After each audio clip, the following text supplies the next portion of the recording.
സുരേഷ് ഗോപി വന്ന് മണിമുറ്റത്താവണി പന്തൽ എന്ന പാട്ട് പാടിയാൽ കേരളത്തിലെ 1,00,000 ആശാപ്രവർത്തകർക്ക് പുളകമുണ്ടാവില്ല.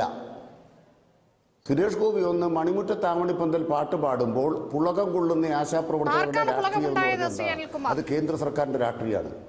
അങ്ങനെ പുളകം കൊള്ളുന്ന കൂട്ടത്തിൽ പറയട്ടെ, ഞാൻ പറയട്ടെ, അങ്ങനെ പുളകം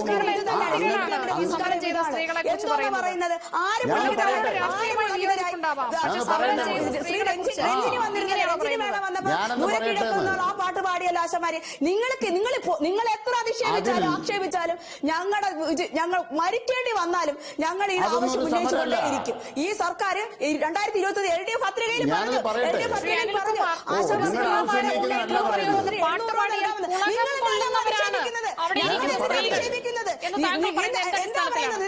നിങ്ങളെ സ്ത്രീകളെ പരോക്ഷമായിട്ട് നിങ്ങൾ അധിക്ഷേപിക്കുകയാണ്. ഇന്നിനി വയ്യ, നാളെ വന്നും ബാക്കി വാങ്ങിച്ചോളാം.